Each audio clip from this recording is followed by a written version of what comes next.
the zip allowance. In this case, we don't have to close the zip allowance. All we need to do is, first of all, mark out where our zip allowance would be. Remember I told you that with this waistline, we have already incorporated like 2 to 3 inches of zip allowance. So I'm going to measure that out first. Now when you're placing your tape rule at the edge of a curved line like this, you have to ensure that your tape rule rests inside. That means that the upper edge of the tape rule is aligned with the edge of your waist. That's how you should do it. So you're sure that where you're placing your tape rule falls on the seam line. So I'm measuring my waist now.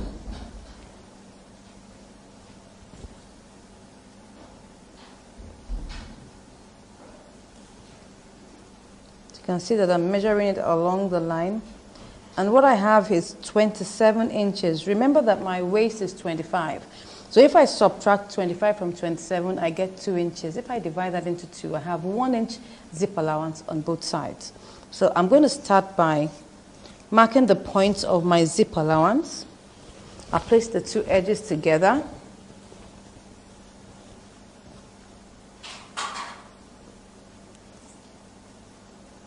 And mark 1 inch. I fold that point, and that will be where I would notch. That's where I'm going to place my zip. So I take my zip. Now this is the right side of the zip. Now when you're done with fixing it, it will look like it's just a seam line. That's how it looks like for an invisible zip. This is the right side. The right side is not really visible, but the wrong side is visible. You can see that. So this is the wrong side. So I'll now mark out the point where I want the zip to stop on the wrong side. I take out my tape rule and measure the length. What I have here is about 10.5 inches. All I need is about 8 inches long. That's okay for me. So I'll just take my tailor's chalk and mark it here. I think I've taken a note of where that is. So I'll mark it there like that. I'll mark it on the other side like that. So I have the marks on 2 sides. Now it's very important that we mark this. If we don't mark it, we would not get our zips being equal and the same on each side. So once I've done that, I open up my zip like that. Now if I do that and I roll it over, you can see that the zip rolls over. That's the zip teeth rolls over like that. So I'm going to sew near that point where I have the fold, and that will give me a neat zip seam. So I'll place that here, like here. Pin it in place, ensure that it's directly on that notch.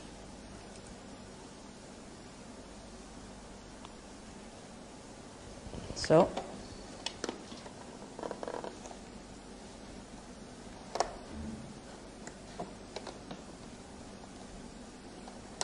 I roll it open, and I now begin to stitch.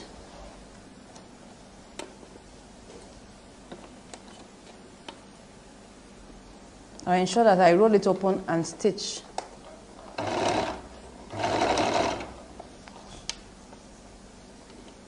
I stitch down to where I have my point. I ensure that I roll it open. That's the only way you can get to see. You can actually use an invisible zipper foot to sew it if you're using a straight sewing machine, or even on your zigzag or electric machine, you can still use an invisible zipper foot. It's there.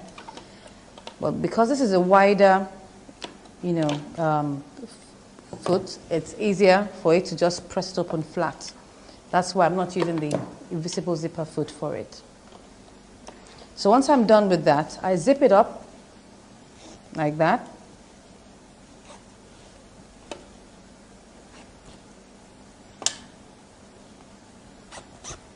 You can see that it's zipped up now. You can see that I've done this side. I'm going to sew the second side. So I'll zip it up first, and then put it on the other side. Can you see that? Now the reason why I have to zip it up is that if you don't zip it up, it's possible that you could twist your zip without knowing it. And once you're sewing it, you now find out that it's twisted, and that could be really frustrating. So once I've done this, I zip it up, I now pin it back up like that, and I unzip. This is quite safe for me now. So once I've done that, I'll do exactly what I've done on the other side.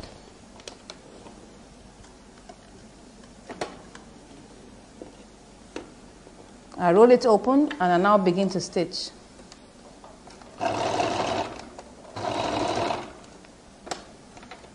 Yeah.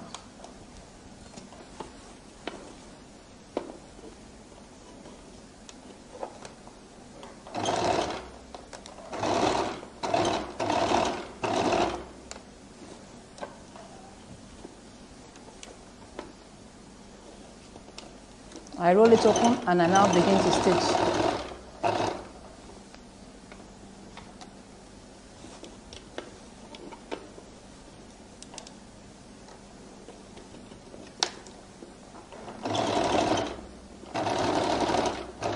So once I get to that point, I now tighten that point.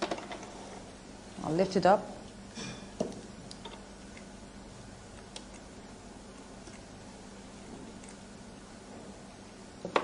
Now, what I'll do now will be to zip it up completely.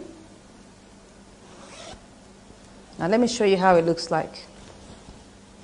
Now, you can see that it looks like it's a seam. You don't really see the zip. That's why it's so nice to use an invisible zip, because that's why it's called invisible zip. It's meant to be invisible. So this is how it looks like. So next thing for me now would be to join this open edge here. So we turn it back. I pin these two together.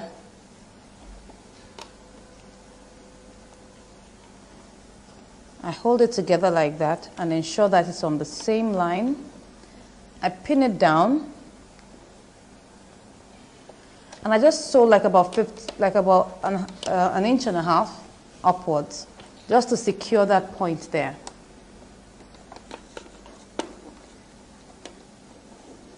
I sew it to meet where this line is, where I just finished sewing my stitch. If you don't sew it from the bottom now up, I just gave it like about 2 or 3 inches. If I don't sew it this way, if I want to start from here all the way down, I'll find that I'll have a little space, and you will see that peeping out from the zip side. So it's better to start from just about 2 inches upwards, and then afterwards I now finish up my zip allowance. Now, as I'm just doing now.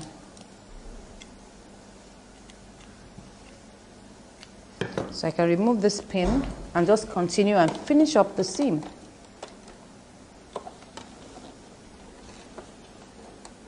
Now it's easier for me to just finish it all the way to the end now.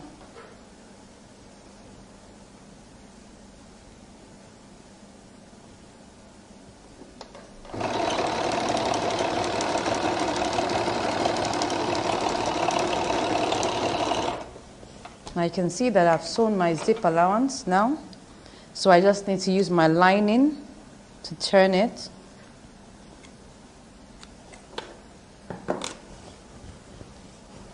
Now this is how it looks like now. Practically done with the skirt. I just now take my lining. This is my lining. Now I have sewn 8 inches of zip.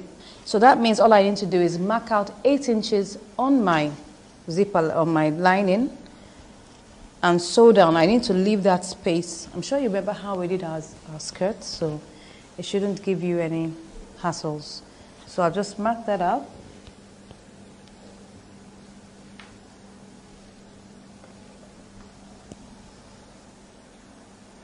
Now because this is lining, it's possible it could stretch a little bit more than fabric, so I'm sure that okay, let's just measure out 8 inches, or about say maybe, yeah, 8.5 inches is fine.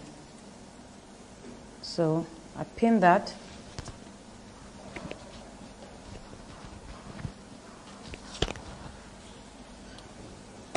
And I'll sew here.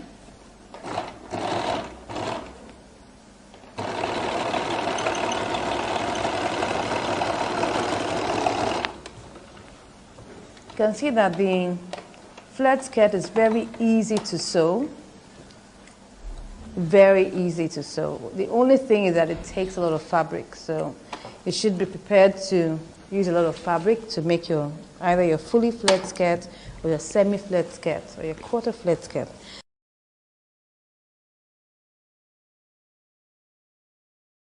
So now I'm going to place this directly on my skirt like this.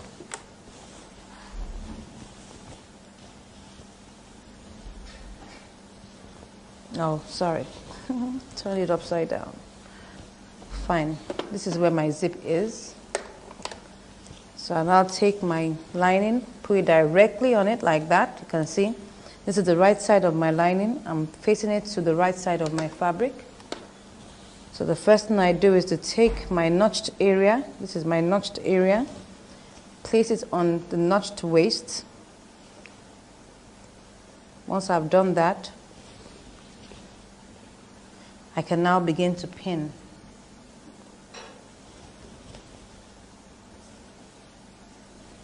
So I begin to pin. I'll unzip my zip now so that I can create some room to turn it over the zip.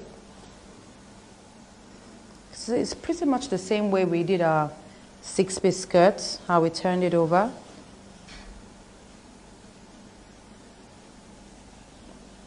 So the excess here, I just turn it over like that. It doesn't necessarily have to stay closed here because it's also on a flare.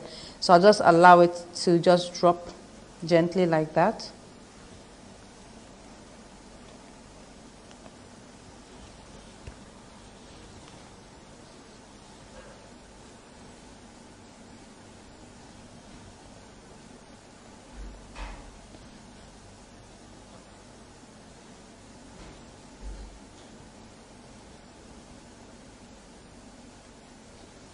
Okay, so the other edge now, I fold it over the zip area like this and sew. So I'm going to sew my seam allowance.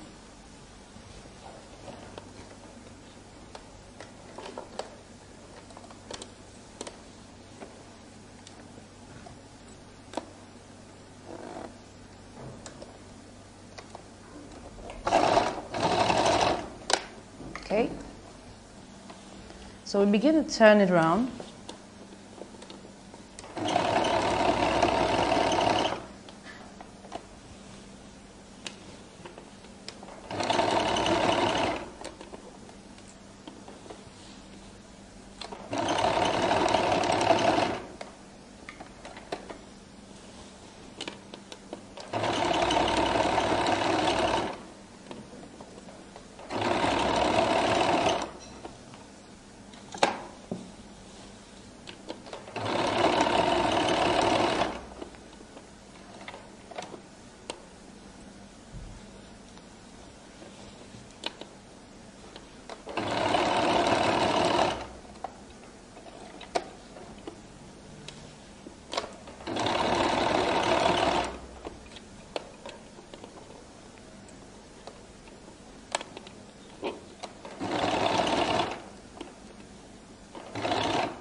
So now I've already sewn round.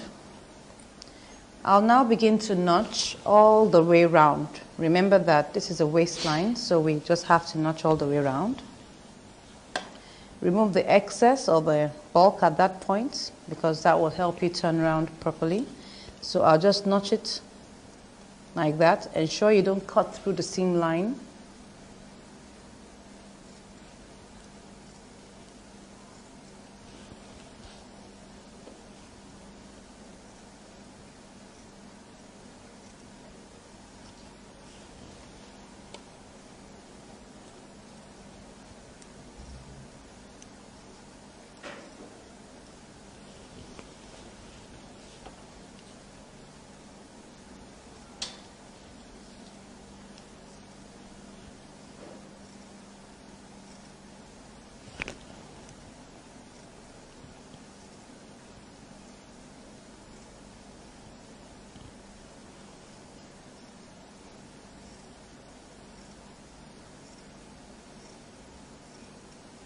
So we'll cut off the excess here too.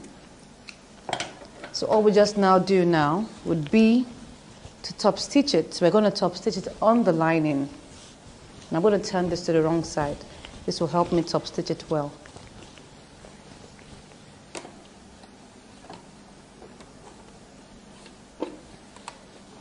So I'll top stitch on the lining.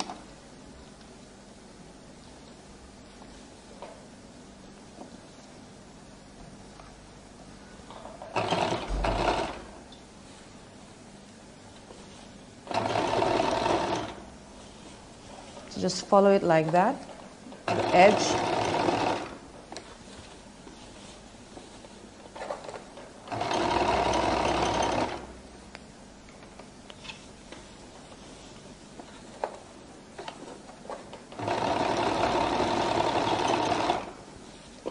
Ensuring that your top stitch makes the edge of the waistline firm, and it keeps your lining in properly.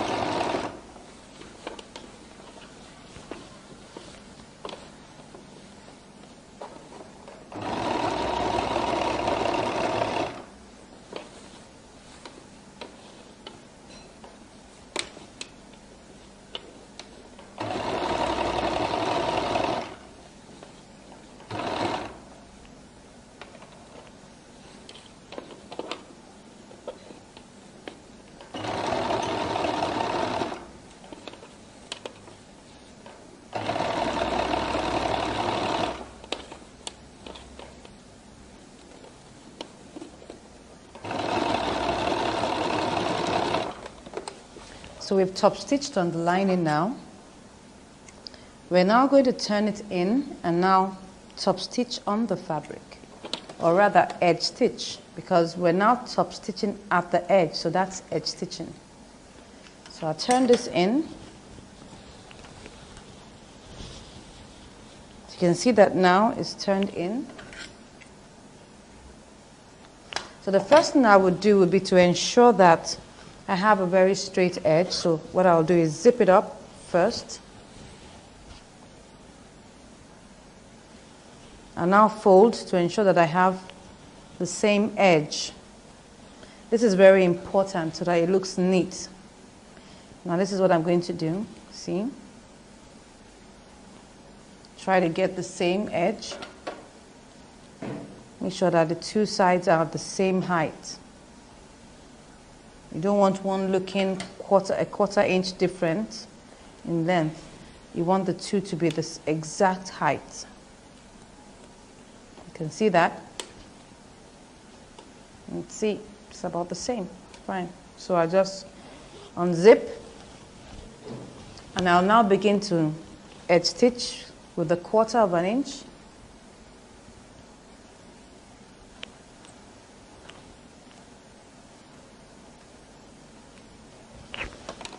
You can see that we're actually done with our skirt. It's so easy to make.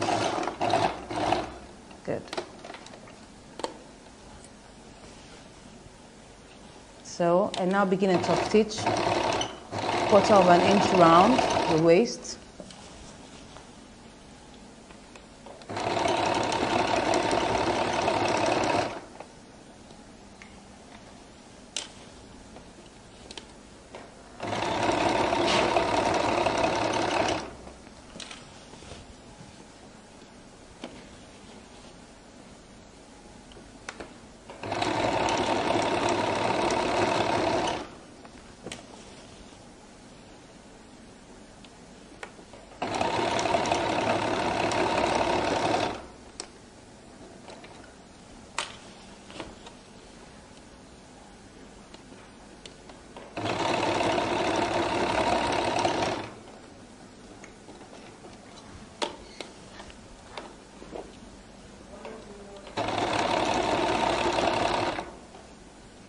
So now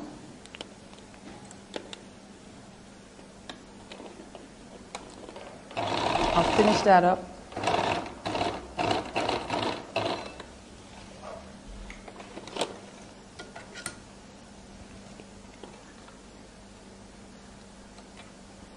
So now that I've finished that up, the next thing I'm going to do will be to hem it down to the zip. That's the next thing we're going to do now.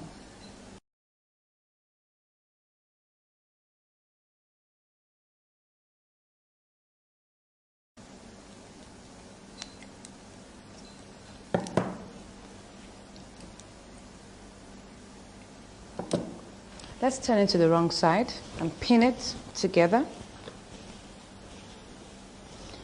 Now, look at what we've done.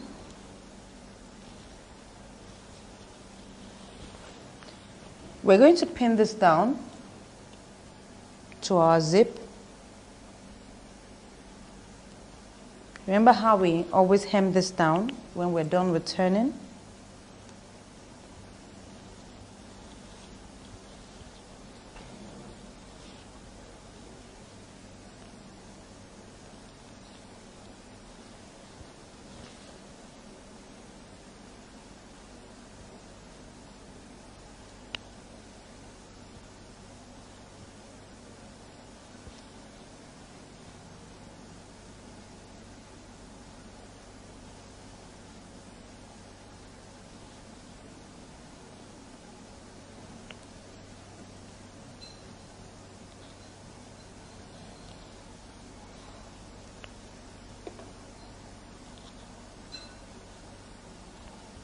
So let's pick our needle and begin to hem.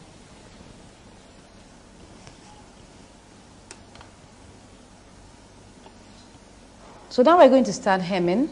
I'm sure you're already used to doing this, so it's a piece of cake for you.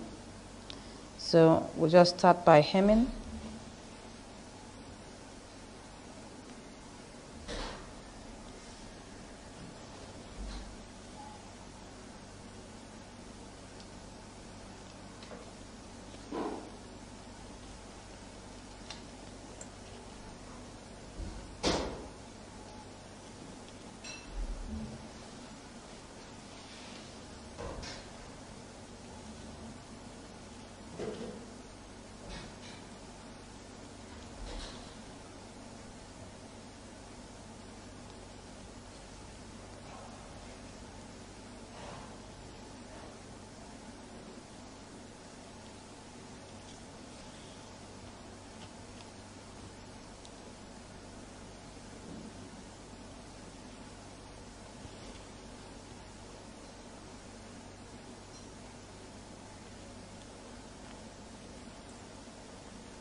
So we're already halfway now. Yeah.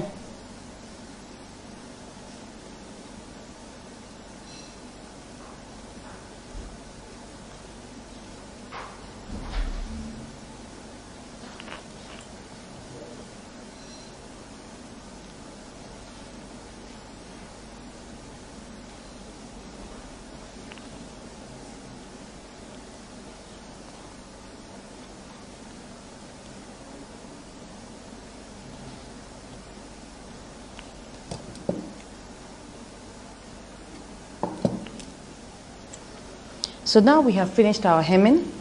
So we'll now go to the ironing board, press it, and then try it on our mannequin.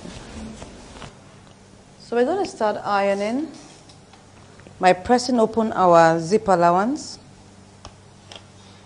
so that you have a flat seam there.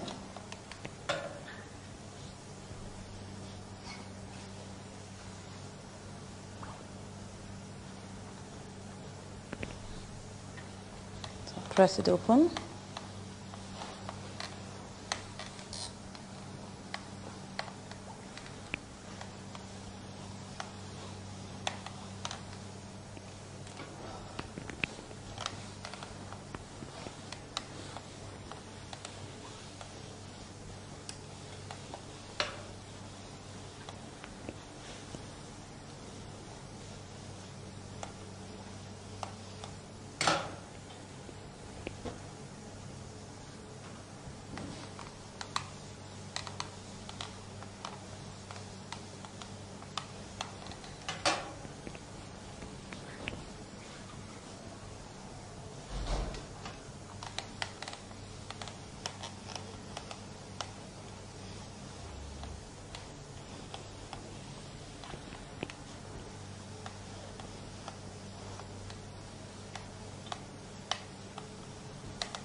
So the edge of your fully flared skirt will be neatened off with your industrial weaving machine. Your teachers will show you how to do that. Your instructors will show you how to do that. So now we've already ironed our fully flared skirt. So let's go and try it out on our mannequin. You can see that we've already completed our fully flared skirt. It just took us like about 30 minutes to make. It's so easy. I tell you, it's so easy. So why don't you try it out? Make your arc and now cut it out. Show it to your instructors and now begin to sew. It's so easy. Now you can add this flare to any side, any part of your outfit. You can add it to your break. You can add it to the edge of your blouse.